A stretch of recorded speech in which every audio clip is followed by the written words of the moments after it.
ರಾಜ್ಯದಲ್ಲಿ ಮೂಡಾ ಪ್ರಕರಣಕ್ಕೆ ಸ್ಫೋಟಕ ಟ್ವಿಸ್ಟ್ ಸಿಕ್ಕಿದೆ. ಮೂಡಾ ಆಯುಕ್ತರಿಗೆ ಪತ್ರ ಬರೆದಿದ್ದಾರೆ ಸಿಎಂ ಪತ್ನಿ ಪಾರ್ವತಿ. 14 ನಿವೇಶನಗಳನ್ನು ವಾಪಸ್ ನೀಡೋದಾಗಿ ಪತ್ರ ಬರೆದಿದ್ದಾರೆ. ಇನ್ನೇನು ರಾಜ್ಯದ ಜನ ನಿದ್ದೆಗೆ ಸರಿಯೋ ಹೊತ್ತಲ್ಲಿ ಒಂದು ಬಿಗ್ ಟ್ವಿಸ್ಟ್ ಸಿಕ್ಕಿತ್ತು ನಿನ್ನೆ ಮೂಡಾ ಪ್ರಕರಣದಲ್ಲಿ. ಮೊದಲ ಬಾರಿಗೆ ಬಹಿರಂಗ ಪತ್ರವೊಂದನ್ನ ಕೂಡ ಸಿಎಂ ಪತ್ನಿ ಬರೆದಿದ್ದಾರೆ. ಮೂಡಾ ಕೇಸ್ಗೆ ಇಡಿ ಎಂಟ್ರಿ ಬೆನ್ನಲ್ಲೇ ಹೊಸ ಬೆಳವಣಿಗೆ.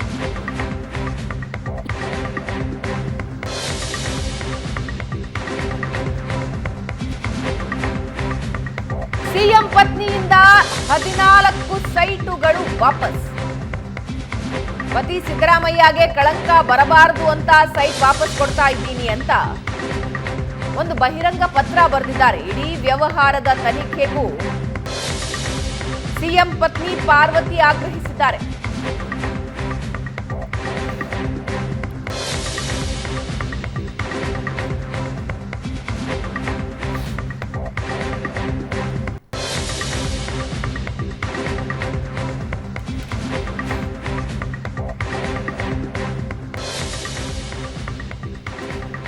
ಹಾಗಾದ್ರೆ ಆ ಪತ್ರದಲ್ಲಿ ಏನಿದೆ? ನೀವೀಗ ನಮ್ಮ ಸ್ಕ್ರೀನ್ ನಲ್ಲಿ ನೋಡ್ತಾ ಇರೋದು ಮೈಸೂರು ನಗರಾಭಿವೃದ್ಧಿ ಪ್ರಾಧಿಕಾರದ ಆಯುಕ್ತರಿಗೆ ಬರೆದಿರೋ ಪತ್ರ.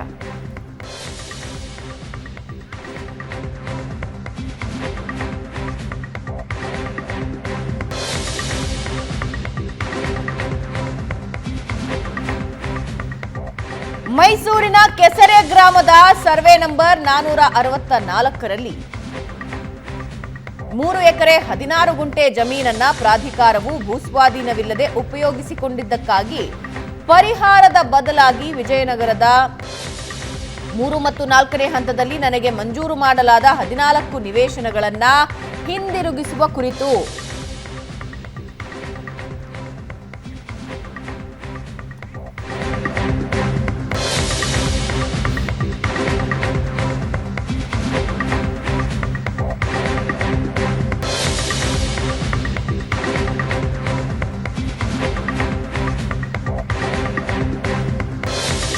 ಇದರ ಜೊತೆಗೆ ಒಂದು ಬಹಿರಂಗ ಪತ್ರ ಕೂಡ ಬರೀತಾರೆ.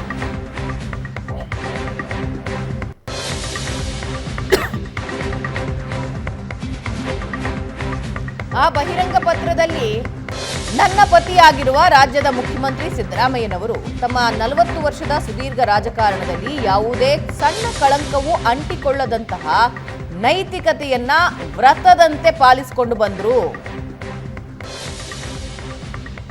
ರಾಜಕೀಯವೂ ಸೇರಿದಂತೆ ಸಾರ್ವಜನಿಕ ಜೀವನದಲ್ಲಿ ಕಾಣಿಸಿಕೊಂಡ ಅವರಿಗೆ ಮುಜುಗರ ಉಂಟು ಮಾಡಬಾರದು ಅನ್ನೋ ನಿರ್ಧಾರಕ್ಕೆ ಬದ್ಧಳಾಗಿ ಬದುಕಿದ್ದವಳು ನಾನು ಅಂತ ಹೇಳ್ತಾರೆ. ಹಾಗೆ ಮೂಡಾ ನಿವೇಶನದ ಬಗ್ಗೆ ಮಾತಾಡ್ತಾ ಮುಂದುವರೆದಂತೆ ಈಗ ಈ ಹಂತದಲ್ಲಿ ಯಾಕೆ ಈ ನಿರ್ಧಾರಕ್ಕೆ ಬಂದ್ರಿ ಅಂತ ಯಾರಾದ್ರೂ ಕೇಳಿದ್ರೆ ಅದಕ್ಕೂ ಒಂದು ಉತ್ತರ ಕೊಟ್ಟಿದ್ದಾರೆ.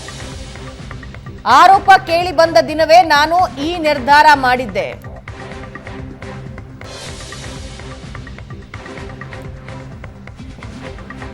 ಆದ್ರೆ ಈ ಮೂಡಾ ನಿವೇಶನ ಹಂಚಿಕೆಯ ಆರೋಪವನ್ನ ರಾಜಕೀಯ ದುರುದ್ದೇಶದಿಂದ ಮಾಡಲಾಗಿದ್ದು, ಈ ಅನ್ಯಾಯದ ವಿರುದ್ಧ ಹೋರಾಡಬೇಕು, ಅವರ ಸಂಚಿಗೆ ನಾವು ಬಲಿಯಾಗಬಾರದು ಅಂತ ಕೆಲವು ಹಿತೈಷಿಗಳು ಹೇಳಿದ ಕಾರಣಕ್ಕೆ ನಿವೇಶನ ವಾಪಸ್ ಮಾಡಬಾರದು ಅಂತ ನಿರ್ಧಾರ ಕೈಬಿಟ್ಟಿದ್ದೆ. ನನ್ನ ಈ ನಿರ್ಧಾರ ಅಚಲವಾಗಿದ್ದು, ಈ ನಿವೇಶನಗಳನ್ನ ವಾಪಸ್ ನೀಡೋದರ ಜೊತೆಗೆ ಮೂಡಾಗೆ ಸಂಬಂಧಿಸಿದ ಎಲ್ಲ ಆರೋಪಗಳ ಬಗ್ಗೆ ಸಮಗ್ರ ತನಿಖೆ ಮಾಡಬೇಕು ಅಂತ ಆಗ್ರಹಿಸ್ತೇನೆ ಅಂದಿದ್ದಾರೆ. ಹಾಗೆ ಮುಂದಿನ ಸಾಲುಗಳಲ್ಲಿ ಕೊನೆಯದಾಗಿ ದಯವಿಟ್ಟು ರಾಜಕೀಯ ಕ್ಷೇತ್ರದಿಂದ ದೂರವಿದ್ದು ತಮ್ಮ ಪಾಡಿಗೆ ತಾವಿರುವ ರಾಜಕೀಯ ಕುಟುಂಬದ ಹೆಣ್ಣು ಮಕ್ಕಳನ್ನ ರಾಜಕೀಯ ದ್ವೇಷ ಸಾಧನೆಗಾಗಿ ವಿವಾದದ ಕಣಕ್ಕೆ ಎಳೆದು ತಂದು ಅವರ ಘನತೆ ಗೌರವಕ್ಕೆ ಹಾನಿ ಮಾಡಬೇಡಿ ಅಂತ ಕೂಡ ಹೇಳಿದ್ದಾರೆ. ಅದರ ಜೊತೆಗೆ ಈ ನಿರ್ಧಾರದ ಬಗ್ಗೆ ನನ್ನ ಪತಿಯವರ ಅಭಿಪ್ರಾಯ ಏನಿದೆ ಅನ್ನೋದು ನನಗೆ ತಿಳಿದಿಲ್ಲ. ನನ್ನ ಮಗನ ಬಳಿಯಾಗಲಿ ನನ್ನ ಕುಟುಂಬದ ಇತರ ಸದಸ್ಯರ ಬಳಿಯಾಗಲಿ ನಾನಿದ್ರ ಬಗ್ಗೆ ಚರ್ಚಿಸಿಲ್ಲ. ಇದು ನಾನು ನನ್ನ ಆತ್ಮಸಾಕ್ಷಿಯ ಕರೆಗೆ ಓಗೊಟ್ಟು ಪ್ರಜ್ಞಾಪೂರ್ವಕವಾಗಿ ಕೈಗೊಂಡ ತೀರ್ಮಾನ ಅಂತ ಕೂಡ ಬರೆದಿದ್ದಾರೆ. ಇದೊಂದು ಬಹಿರಂಗ ಪತ್ರ. ಅದರ ಜೊತೆಗೆ ಮೈಸೂರು ಆಯುಕ್ತರಿಗೆ ಬರೆದ ಪತ್ರವನ್ನ ಕೂಡ ನಮ್ಮ ಸ್ಕ್ರೀನ್ ನಲ್ಲಿ ನೀವೀಗಾಗಲೇ ನೋಡಿದಿರ.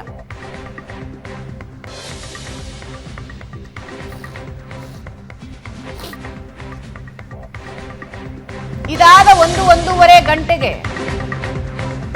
ಸಿದ್ದರಾಮಯ್ಯ ಅವರು ಟ್ವೀಟ್ ಮಾಡ್ತಾರೆ. ಈ ಪತ್ರಗಳು ಹೊರಗೆ ಬಂದ ನಂತರ ಸಿದ್ದರಾಮಯ್ಯ ಅವರು ಟ್ವೀಟ್ ಮಾಡ್ತಾರೆ. ಒಂದು ಪತ್ರ ಸಿಎಂ ಪತ್ನಿ ಪಾರ್ವತಿ ಅವರು ಮೂಡ ಆಯುಕ್ತರಿಗೆ ಬರೆದ ಪತ್ರ, ಇನ್ನೊಂದು ಬಹಿರಂಗ ಪತ್ರ. ನಿವೇಶನಗಳನ್ನ ನನ್ನ ಪತ್ನಿ ಪಾರ್ವತಿ ಹಿಂದಿರುಗಿಸಿದ್ದಾರೆ. ನನ್ನ ವಿರುದ್ಧ ರಾಜಕೀಯ ದ್ವೇಷ ಸಾಧನೆಗಾಗಿ ಸುಳ್ಳು ದೂರು ಸೃಷ್ಟಿ ಮಾಡಲಾಗಿದೆ. ನನ್ನ ಕುಟುಂಬವನ್ನ ವಿವಾದಕ್ಕೆ ಎಳೆದು ತಂದಿದ್ದಾರೆ. ನನ್ನ ವಿರುದ್ಧ ನಡೀತಾ ಇರೋ ರಾಜಕೀಯ ಷಡ್ಯಂತ್ರ ಇದು. ರಾಜಕೀಯ ಷಡ್ಯಂತ್ರಕ್ಕೆ ನನ್ನ ಪತ್ನಿ ನೊಂದಿದ್ದಾರೆ.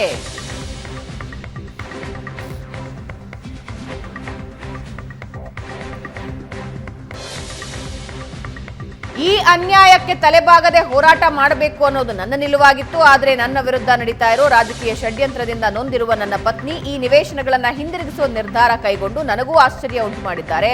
ನನ್ನ 4 ದಶಕಗಳ ಸುದೀರ್ಘ ರಾಜಕಾರಣದಲ್ಲಿ ಎಂದೂ ಕೂಡ ಮಧ್ಯಪ್ರವೇಶಿಸದೆ ಕುಟುಂಬಕ್ಕಷ್ಟೇ ಸೀಮಿತವಾಗಿದ್ದ ನನ್ನ ಪತ್ನಿ ನನ್ನ ವಿರುದ್ಧದ ದ್ವೇಷ ರಾಜಕಾರಣಕ್ಕೆ ಬಲಿಯಾಗಿ ಮಾನಸಿಕವಾಗಿ ಹಿಂಸೆ ಅನುಭವಿಸುವಂತಾಗಿರೋದಕ್ಕೆ ನನಗೆ ವಿಷಾದ ಇದೆ. ಹೀಗಿದ್ರೂ ನಿವೇಶನಗಳನ್ನ ಹಿಂದಿರುಗಿಸಿದ ನನ್ನ ಪತ್ನಿಯ ನಿರ್ಧಾರವನ್ನ ನಾನು ಗೌರವಿಸ್ತೀನಿ ಅಂತ ಸಿದ್ದರಾಮಯ್ಯ ಟ್ವೀಟ್ ಮಾಡಿದ್ದಾರೆ.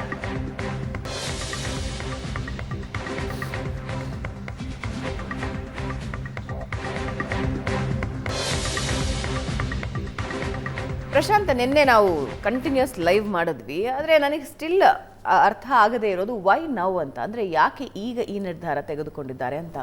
ಎಲ್ರಿಗೂ ಗೊತ್ತಿದೆ, 1-2 ತಿಂಗಳ ಹಿಂದೆ ಸಿದ್ದರಾಮಯ್ಯ ಅವರು ಸ್ವತಃ ಹೇಳಿದ್ರು 62 ಕೋಟಿ ರೂಪಾಯಿ ಬೆಲೆ ಬಾಳುತ್ತೆ, 62 ಕೋಟಿ ರೂಪಾಯಿ ಯಾರಾದರೂ ಕೊಟ್ಬಿಡ್ಲಿ, ನಾನು ಸೈಟ್ಗಳನ್ನ ವಾಪಸ್ ಕೊಟ್ಬಿಡ್ತೀನಿ ಅಂತ. What changed? ನನಗನ್ಸುತ್ತೆ ಸಾಕಷ್ಟು ಬದಲಾವಣೆಗಳಾಗಿವೆ. ಯಾಕಂದರೆ ಇದನ್ನು ಸಿದ್ದರಾಮಯ್ಯನವರು ವಿಧಾನಸಭೆಯಲ್ಲಿ ಎದ್ದು ನಿಂತೇನು ಹೇಳಿದರು, 62 ಕೋಟಿ ರೂಪಾಯಿ ಕೊಡಿ, ನಾನು ಸೈಟ್ಗಳನ್ನು ವಾಪಸ್ ಕೊಡ್ತೀನಿ. ಅದು that was a political allegation ಇದ್ದಾಗ. ಆ ಅಲಿಗೇಷನ್ ಕೇವಲ ಪಾಲಿಟಿಕ್ಸಿಗೆ ಮಾತ್ರ ಸೀಮಿತವಾಗಿತ್ತು. ಅದರ ಕಾನೂನಿನ ಹಾದಿಯನ್ನು ಅದು ಹಿಡಿದಿರಲಿಲ್ಲ. ಇವತ್ತು ಯಾವಾಗ ಸೈಟ್ಗಳನ್ನು ವಾಪಸ್ ಕೊಡ್ತಕ್ಕಂಥ ತೀರ್ಮಾನವನ್ನು ಮುಖ್ಯಮಂತ್ರಿಗಳು ಮತ್ತು ಅವರ ಪತ್ನಿ ತೆಗೆದುಕೊಂಡಿದ್ದಾರೆ, ನೀರು ತುಂಬ ಮುಂದುವರೆದಿದೆ. ಸ್ಯಾಂಕ್ಷನ್ ಆಫ್ ಇನ್ವೆಸ್ಟಿಗೇಷನನ್ನು ರಾಜ್ಯಪಾಲರು ಕೊಟ್ಟರು, ಒಂದು ಆ್ಯಕ್ಷನ್ ಇನಿಷಿಯೇಟ್ ಆಯಿತು. ನಂತರ ಹೈಕೋರ್ಟ್ ಈ ಪ್ರಕರಣದಲ್ಲಿ ಕುಲಂಕುಷ ತನಿಖೆ ಆಗಬೇಕು ಅಂತಕ್ಕಂಥ ಒಂದು ಆದೇಶವನ್ನು ಕೊಟ್ಟು ಮುಖ್ಯಮಂತ್ರಿಗಳು ಎಲ್ಲೆಲ್ಲಿ ತಪ್ಪೆಸಗಿದ್ದಾರೆ ಅಂತಕ್ಕಂಥದ್ರ ಬಗ್ಗೆ ಹೈಕೋರ್ಟ್ನ ನ್ಯಾಯಾಧೀಶರು ಸ್ವತಃ ತೀರ್ಪಿನಲ್ಲಿ ಅನೇಕ ಅಂಶಗಳನ್ನು ಉಲ್ಲೇಖಿಸಿದ್ದಾರೆ. ಅದರ ಆಧಾರದ ಮೇಲೆ ಜನಪ್ರತಿನಿಧಿಗಳ ನ್ಯಾಯಾಲಯ FIR ದಾಖಲು ಮಾಡಲಿಕ್ಕೆ ಹೇಳ್ತು. FIR ಕೂಡ ದಾಖಲಾಯಿತು. 4 ದಿನಗಳ ಕಾಲ ಲೋಕಾಯುಕ್ತರು ಏನೂ ಮಾಡಿಲ್ಲ. ಯಾಕಂದರೆ ಲೋಕಾಯುಕ್ತರು ಕರ್ನಾಟಕದ ಸರ್ಕಾರದ ಅಡಿಯಲ್ಲಿ ಬರ್ತಾರೆ, ಏನು ಮಾಡ್ತಾರೆ ಅಂತ ಅನಿಸಲ್ಲ. ಆದರೆ ಯಾವಾಗ ನಿನ್ನೆ ED ಎಂಟ್ರಿ ಆಯಿತು, ನಿನ್ನೆ ಸಂಜೆ ಎನ್ಫೋರ್ಸ್ಮೆಂಟ್ ಡೈರೆಕ್ಟ್ರೇಟ್ ಒಂದು ECIR ಅಂದರೆ EDನ ಒಂದು ರೀತಿಯ FIR ಇದ್ದಂಗೆ, first information report of ED, ಅದನ್ನು ಯಾವಾಗ ದಾಖಲಿಸ್ಕೊಳ್ತೋ ನನಗನ್ಸುತ್ತೆ ಮುಖ್ಯಮಂತ್ರಿಗಳಿಗೆ ಬಂಧನದ ಭೀತಿ ಶುರುವಾಗಿದೆ. But natural. ಯಾಕಂದರೆ ನಿಮಗೆ ಲೋಕಾಯುಕ್ತ ಬಂಧನ ಮಾಡ್ತಾರೋ ಇಲ್ವೋ, ನಾಗೇಂದ್ರ ಪ್ರಕರಣದಲ್ಲೇ ನಾವು ನೋಡಿದ್ವಿ. ನಾಗೇಂದ್ರರನ್ನೇ ವಿಚಾರಣೆಗೊಳಪಡಿಸದೇ ಇದ್ದವರು ಮುಖ್ಯಮಂತ್ರಿಗಳನ್ನು ವಿಚಾರಣೆಗೊಳಪಡಿಸ್ತಾರೆ ಅಂತಕ್ಕಂಥದ್ದೇನು ಅನ್ನಿಸ್ತಾ ಇಲ್ಲ. ಲೋಕಾಯುಕ್ತದ ಭೀತಿ ಏನು ಮುಖ್ಯಮಂತ್ರಿಗಳಿಗಿಲ್ಲ. ಆದರೆ ಭೀತಿ ಇರ್ತಕ್ಕಂಥದ್ದು CBI ಮತ್ತು ED. ಯಾಕಂದರೆ ED ಯಾವಾಗ ನಿನ್ನೆ ECIR ಅನ್ನು ದಾಖಲಿಸ್ತೋ ಯಾವುದೇ ಸಂದರ್ಭದಲ್ಲೂ ಕೂಡ ED ವಿಚಾರಣೆಯನ್ನು ಶುರು ಮಾಡಿದರೆ ನಾಗೇಂದ್ರ ರೀತಿ ಅಲ್ಲಿ ಆದಂತೆ ಇಲ್ಲಿ ಬಂಧನಗಳು ಶುರು ಆಗಬಹುದು ಅಂತಕ್ಕಂಥದ್ದು. ಮತ್ತು ನನಗನ್ಸುತ್ತೆ ಇದು ಮುಖ್ಯಮಂತ್ರಿಗಳ ಒಂದು ಕೊನೆಯ ಪ್ರಯತ್ನ. ರಾಜೀನಾಮೆ ಕೊಡದೆ ಮುಂದುವರಿಲಿಕ್ಕೆ ಸಾಧ್ಯ ಆಗುತ್ತಾ ಅಂತಕ್ಕಂಥದ್ರ ಬಗ್ಗೆ ಇದೊಂದು ಕೊನೆಯ ಪ್ರಯತ್ನ ಅಂತ ನನಗನ್ಸುತ್ತೆ. ಯಾಕಂದರೆ ನೀವು ಬಂಧನಕ್ಕೊಳಗಾಗ್ತಕ್ಕಂಥ ಪರಿಸ್ಥಿತಿ ಬಂತು ಅಂತ ಅಂದ್ಕೊಳ್ಳೋಣ. ಲೋಕಾಯುಕ್ತ ಏನು ಬಂಧನ ಮಾಡಲ್ಲ ಇವತ್ತಿನ ಪರಿಸ್ಥಿತಿಯಲ್ಲಿ. ಸೆಂಟ್ರಲ್ ಏಜೆನ್ಸಿಗಳು ಬಂಧನಕ್ಕೆ ಒಳಪಡತಕ್ಕಂಥ ಪರಿಸ್ಥಿತಿ ಬಂದರೆ ಆಗ ನೀವು ಪೊಲಿಟಿಕಲ್ ಆರೋಪಗಳನ್ನು ಮಾಡ್ಬೋದು, ಇಲ್ಲ ರಾಜಕೀಯ ಷಡ್ಯಂತ್ರ ಮಾಡ್ತಾ ಇದೆ ಕೇಂದ್ರ ಸರ್ಕಾರ ಅಂತಕ್ಕಂಥದ್ದು. ಆದರೆ ನಿಮ್ಮ ಸ್ಥಾನಕ್ಕೆ ರಾಜೀನಾಮೆಯನ್ನು ನೀಡಬೇಕಾಗತ್ತೆ. Right. You can not be a Arvind Kejriwal in Congress national party. ಆ ಕಾರಣದಿಂದ ನನಗನ್ಸುತ್ತೆ ಇಡೀ ಪ್ರಕರಣವನ್ನು ಇನ್ಫ್ರಕ್ಚೋಸ್ ಮಾಡ್ತಕ್ಕಂಥ, ಲೀಗಲಿ ಇನ್ಫ್ರಕ್ಚೋಸ್ ಮಾಡಿ ಅದರ ಪೊಲಿಟಿಕಲ್ ಲಾಭ ಪಡಿತಕ್ಕಂಥ ಪ್ರಯತ್ನವನ್ನು ಮುಖ್ಯಮಂತ್ರಿಗಳು ಮಾಡ್ತಾ ಇದ್ದಾರೆ ಅನ್ಸುತ್ತೆ. ಹೇಗೆ? ಈಗ ನೋಡಿ, ಲೀಗಲಿ ಸ್ಪೀಕಿಂಗ್ ನಾನು ಅನೇಕ ವಕೀಲರ ಜೊತೆ ಕೂಡ ನಿನ್ನೆ ರಾತ್ರಿನೂ ಮಾತಾಡಿದೆ, ಇವತ್ತು ಬೆಳಗ್ಗೆ ಕೂಡ ಮಾತನಾಡುವ ಪ್ರಯತ್ನ ಮಾಡಿದೆ. ನಾನಾ ಭಿನ್ನ ಭಿನ್ನ ಅಭಿಪ್ರಾಯಗಳಿವೆ. ಕೋರ್ಟ್ ಹೇಗೆ ನೋಡುತ್ತೆ ಅನ್ನೋದು ಬಹಳ ಮುಖ್ಯ ಆಗುತ್ತೆ. ರಿಸ್ಪೆಕ್ಟಿವ್ ಕೋರ್ಟ್ಗಳು ಇದನ್ನು ಹೇಗೆ ನೋಡ್ತವೆ ಅನ್ನೋದು ಬಹಳ ಮುಖ್ಯ ಆಗುತ್ತೆ. ಆದರೆ ಮುಖ್ಯಮಂತ್ರಿಗಳ ಸಲಹೆಗಾರರ ಒಂದು ಸಲಹೆ ಏನು ಅಂತಂದರೆ, ನೀವು 14 ಸೈಟ್ಗಳನ್ನು ವಾಪಸ್ ಕೊಟ್ಬಿಡಿ, ಅಟ್ಲೀಸ್ಟ್ ತನಿಖೆಯಿಂದ ಬಚಾವಾಗ್ಬೋದು ಅಂತಕ್ಕಂಥ.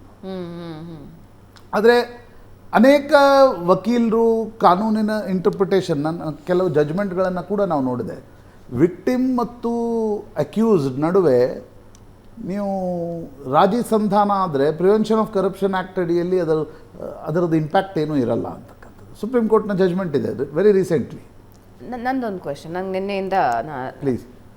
ಈಗ ಲಾಸ್ ಆಗಿರೋದು ರಾಜ್ಯ ಸರ್ಕಾರದ ಬೊಕ್ಕಸಕ್ಕೆ. ಇವಾಗ ಆ ಸೈಟ್ಗಳೇನು 14 ಸೈಟ್ಗಳು ಅದನ್ನು ಬೇರೆಯವರಿಗೆ ಮಾರಿದ್ದಿದ್ರೆ ಹೆಚ್ಚಿನ ದುಡ್ಡು ಬಂದಿರೋದು ಬೊಕ್ಕಸಕ್ಕೆ ಹೋಗಿರೋದು. ಈಗ ಲಾಸ್ ಆಗಿರೋದು ರಾಜ್ಯ ಸರ್ಕಾರಕ್ಕೆ, ಅಂದರೆ ಜನರಿಗೆ ಅದು ಹೆಂಗೆ ಕಾಂಪನ್ಸೇಟ್ ಆಗುತ್ತೆ? ಅಲ್ಲ, ಕಂಪನ್ಸೇಟ್ ಪ್ರಶ್ನೆ ಬರಲ್ಲ. ಮುಖ್ಯಮಂತ್ರಿಗಳು ನನಗನ್ಸುತ್ತೆ 14 ಸೈಟ್ಗಳನ್ನು ವಾಪಸ್ ಕೊಡುವುದರ ಮೂಲಕ ಇಮಿಡಿಯೇಟ್ ED CBI ಎಂಟ್ರಿಯನ್ನು ತಪ್ಪಿಸ್ತಕ್ಕಂಥ ಪ್ರಯತ್ನವನ್ನು ಮಾಡ್ತಾಯಿದ್ದಾರೆ. FIR ಆದರೂ ಕೂಡ 14 ಸೈಟ್ಗಳನ್ನು ವಾಪಸ್ ಕೊಟ್ಟಿದ್ದೀವಿ ಅಂತಕ್ಕಂಥದ್ದನ್ನು ಪೊಲಿಟಿಕಲ್ ನರೇಟಿವನ್ನು ಬಿಲ್ಡ್ ಮಾಡ್ತಕ್ಕಂಥ ಪ್ರಯತ್ನವನ್ನು ಮಾಡಿ. ಅದು ಕಾನೂನಾತ್ಮಕವಾಗಿ ಭಾವನಾ, ಕಾನೂನಿಗೆ ಏನು ಹೇಳ್ಬೋದು, ಇದು ಸರಿಯೋ ತಪ್ಪು ಅಂತಕ್ಕಂಥದ್ದು ಕೋರ್ಟ್ನಲ್ಲಿ ಡಿಸೈಡ್ ಆಗ್ಬೋದು. ಕೋರ್ಟ್ನಲ್ಲಿ ಡಿಸೈಡ್ ಆಗಲಿಕ್ಕೆ ಎಷ್ಟು ಸಮಯ ತೆಗೆದುಕೊಳ್ಳುತ್ತೆ? 4 ತಿಂಗಳು, 5 ತಿಂಗಳು, 6 ತಿಂಗಳು, ಎಷ್ಟೋ ಸಮಯ ತೆಗೆದುಕೊಳ್ಳುತ್ತೆ ಅಂತ ಅನ್ಕೋಣ. ಅಂದರೆ ಇದು ಅಡ್ಮಿಷನ್ ಆಫ್ ಗಿಲ್ಟ್ ಅಂತಕ್ಕಂಥದ್ದು ಪಬ್ಲಿಕ್ಲಿ ನಾವು ಕೂಡ ನೀನು ಹೇಳ್ತಾ ಇದ್ದೀವಿ, this is nothing but admission of guilt. ಆದರೆ ಕಾನೂನು ಇದನ್ನು ಹೇಗೆ ವ್ಯಾಖ್ಯಾನ ಮಾಡುತ್ತೆ ಅನ್ನೋದೇನು ಇಮಿಡಿಯೇಟ್ ಬರಲ್ಲ. ಆ ಸಂದರ್ಭದಲ್ಲಿ ಈಗ ಲೋಕಾಯುಕ್ತ ತನಿಖೆ, ಅವರು 14 ಸೈಟ್ ವಾಪಸ್ ಕೊಟ್ಟಿದ್ದಾರೆ ಅಂದಾಕ್ಷಣ ಲೋಕಾಯುಕ್ತ ತನಿಖೆ ನಡೆಯಲ್ಲ. ED ತನಿಖೆಗೂ ಕೂಡ ನಾಳೆ ಕೋರ್ಟ್ಗೆ ಹೋಗ್ತಕ್ಕಂಥ ಸಂದರ್ಭದಲ್ಲಿ ನಾವು ನೋಡಿ 14 ಸೈಟ್ ವಾಪಸ್ ಕೊಟ್ಬಿಟ್ಟಿದ್ದೀವಿ, ED ಯಾಕೆ ಇದರಲ್ಲಿ ತನಿಖೆ ನಡೆಸುತ್ತೆ ಅಂತಕ್ಕಂಥದ್ದನ್ನು ಕೇಳಬಹುದು. ಒಂದು, ಅದರ ಅರ್ಥ ಏನು? ನೀವು ಇಮಿಡಿಯೇಟ್ ಬಂಧನದಿಂದ ತಪ್ಪಿಸ್ಕೊಳ್ತಕ್ಕಂಥ ಪ್ರಯತ್ನವನ್ನು ಮಾಡ್ಬೋದು, ನಂಬರ್ 1. ನಂಬರ್ 2, ಸರಿ ಹಾಗಿದ್ದಲ್ಲಿ ನಿಮ್ದು ಅಡ್ಮಿಷನ್ ಆಫ್ ಗಿಲ್ಟ್ ಇದೆ, ನೀವು ವಾಪಸ್ ಕೊಟ್ಟಿದ್ದೀರಿ ಅನ್ನೋದನ್ನು ಯಾರು ಹೇಳಬೇಕು? Again it has to go to ಜನಪ್ರತಿನಿಧಿಗಳ ನ್ಯಾಯಾಲಯ. ಹೌದು, ಅಲ್ಲಿಂದ ಒಂದು ಟ್ರಾಜೆಕ್ಟರಿಯನ್ನು ಪಾರು ಮಾಡ್ತಾ ಬರಬೇಕು ಅದು ಲೀಗಲಿ. ಅಲ್ಲಿವರೆಗೆ ಬಂಧನದಿಂದ ನೋಡಿ, ಬಂಧನ ಅಂದ್ರೇನು? ಬಂಧನ is nothing but you have to step down from your chair. Okay, ನನಗನ್ಸುತ್ತೆ ಮುಖ್ಯಮಂತ್ರಿಗಳು ಒಂದು ಲಾಸ್ಟ್ ಎಫರ್ಟನ್ನು ಬಂಧನದಿಂದ ತಪ್ಪಿಸ್ಕೊಳ್ಳಿಕ್ಕೆ ಮಾಡುವ ಪ್ರಯತ್ನದ ಭಾಗವಾಗಿ 14 ಸೈಟ್ಗಳನ್ನು ವಾಪಸ್ ಕೊಡ್ತಕ್ಕಂಥ ತೀರ್ಮಾನವನ್ನು ಮಾಡಿದ್ದಾರೆ. At the cost of publicly labelling as A admission of guilt. ಅಂದರೆ ಯಾರಿಗೆ ಮೂಡಾ ಪ್ರಕರಣದಲ್ಲಿ ಸಿದ್ದರಾಮಯ್ಯನವರ ಪರ ನಿಂತಿದ್ರು ಅವರು ಕೂಡ ಇವತ್ತೊಂದು ಕ್ಷಣ ಯೋಚನೆ ಮಾಡಿ, ಹೌದಲ್ವ ಯಾಕೆ ವಾಪಸ್ ಕೊಟ್ಟರು? ಅಲ್ಲಿ ಹಿಂಗೆ ಯಾಕೆ ಯೋಚನೆ ಮಾಡಲ್ಲ? ಇವಾಗ 14 ಸೈಟೇ ಪ್ರಾಬ್ಲಮ್ ಅಲ್ವಾ, ಅದನ್ನೇ ಕೊಟ್ಬಿಟ್ಟಿದ್ದಾರೆ ಅವರು ಅಂತ. ನೋಡಿ, ಅದು ಯಾವಾಗ ನಿಮ್ಗೆ 2 ತಿಂಗಳ ಹಿಂದೆ 3 ತಿಂಗಳ ಹಿಂದೆ ನೀವು FIR ಲೋಕಾಯುಕ್ತದಲ್ಲಿ FIR ಆಗಿದೆ, EDಯಲ್ಲಿ FIR ಆಗಿದೆ. ನಾನು ತೀರಾ ಈಗ ನಿನ್ನೆ ಅನೇಕ ವಿರೋಧ ಪಕ್ಷಗಳ ನಾಯಕರು ಹೇಳ್ತಾ ಇದ್ರು ಅದು ಕಳ್ಳ, ಅದು ರಿಕವರಿ ಮಾಡಿದ ಮೇಲೆ ನಾನು ತೀರಾ ಇದಕ್ಕೆ, ಯಾಕಂದರೆ ಈಸ್ ಅ ಮುಖ್ಯಮಂತ್ರಿಗಳು, is in a constitutional post, he has some dignity. ನಾನು ಆ ಕಳ್ಳ ಆ ಒಂದು ವಿಶ್ಲೇಷಣೆಗೆ ಹೋಗೋದೇ ಇಲ್ಲ. ಆದರೆ ವೆರಿ ನ್ಯಾಚುರಲ್ ರೀ, ನೀವೊಂದು ಲಾಭವನ್ನು ಪಡೆದುಕೊಂಡಿದ್ದೀರಿ, ನಿಮ್ಮ ಮೇಲೆ ED ಕೇಸ್ ಹಾಕತ್ತೆ, ನಿಮ್ಮ ಮೇಲೆ ಲೋಕಾಯುಕ್ತ ಕೇಸ್ ಹಾಕತ್ತೆ. ಯಾವಾಗ ಹಾಕತ್ತೆ? ಹೈಕೋರ್ಟ್ನ ತೀರ್ಪು ಬಂದ ಮೇಲೆ. ಈಗ ನೀವು ವಾಪಸ್ ಕೊಟ್ಟ ತಕ್ಷಣ ಪ್ರಿವೆನ್ಷನ್ ಆಫ್ ಕರಪ್ಷನ್ ಆ್ಯಕ್ಟ್ ನಿಂತು ಹೋಗ್ಬಿಡುತ್ತಾ? ರೈಟ್. ಅಲ್ಲಿ ಏನು ಆ್ಯಕ್ಟ್ ಆಗಿದೆ ಅದು ಅಂಡು ಆಗಲ್ಲ. ಬಂಧನ ಆ್ಯಕ್ಟ್ ಕೆನಾಟ್ ಬಿ ಅಂಡನ್. ಬಂಧನದಿಂದ ತಕ್ಷಣಕ್ಕೆ ಪಾರಾದರೆ ನೋಡಿ, ಮುಖ್ಯಮಂತ್ರಿಗಳ ರಾಜೀನಾಮೆ ಕೊಡುವ ಪ್ರಸಂಗ ಉದ್ಭವವಾಗೋದು ಯಾವಾಗ? ಬಂಧನ. ಬೀಸೋದೊಣ್ಣೆಯಿಂದ ತಪ್ಪಿಸ್ಕೊಳ್ಬೇಕು ಅನ್ಕೋದು ಆ ಪ್ರಯತ್ನವನ್ನು ಇದರ ಮೂಲಕ ಮಾಡಿದ್ದಾರೆ. ಆದರೆ ನನಗನ್ಸುತ್ತೆ 5-6 ತಪ್ಪುಗಳನ್ನು ಹಿಂದೆ ಮಾಡಿದ್ದಾರೆ. ಇದು ಕೂಡ ತಪ್ಪಾಯ್ತಾ? ಪಬ್ಲಿಕ್ಲಿ ಮುಖ್ಯಮಂತ್ರಿಗಳ ಸಿದ್ದರಾಮಯ್ಯನವ್ರದ್ದೊಂದೇನು ಸ್ಟ್ಯಾಂಡಿಂಗ್ ಇತ್ತು, ಅದು ಈ 14 ಸೈಟ್ಗಳನ್ನು ವಾಪಸ್ ಕೊಡೋದರ ಮೂಲಕ ಅದು ಆ ಸ್ಟ್ಯಾಂಡಿಂಗಿಗೆ ಏನಾದರೂ ಧಕ್ಕೆ ಬಿತ್ತ ಅಂತಕ್ಕಂಥ. ಹಾಗಿದ್ರೆ 2 ತಿಂಗಳು ಏನು ಮಾತಿಸ್ತಾ ಇದ್ರಿ? 2 ತಿಂಗಳ ಹೇಳಿಕೆಗಳ ಮೇಲೆ ಏನು ಹೇಳಿಕೆಗಳನ್ನು ಕೊಡ್ತಾ ಇದ್ರಿ? 2 ತಿಂಗಳು ರಾಜ್ಯಪಾಲರಿಗೂ ಕೇಂದ್ರ ಸರ್ಕಾರಕ್ಕೂ ವಿರುದ್ಧವೂ ಕೂಡ ಏನಂತ ಹೋರಾಟ ಮಾಡಿದ್ರಿ?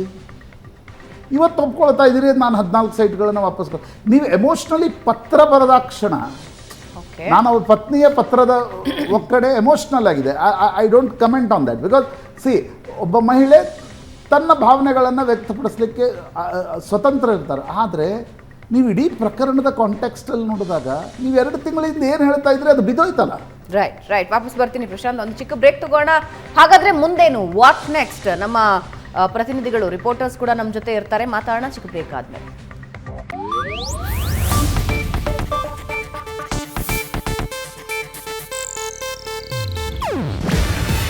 ಇದು ಏಷ್ಯಾನೆಟ್ ನ್ಯೂಸ್ ನೆಟ್ವರ್ಕ್ ಪ್ರಸ್ತುತಿ. ನೀವು ನೋಡ್ತಿದ್ದೀರಾ ಏಷ್ಯಾನೆಟ್ ಸುವರ್ಣ ನ್ಯೂಸ್.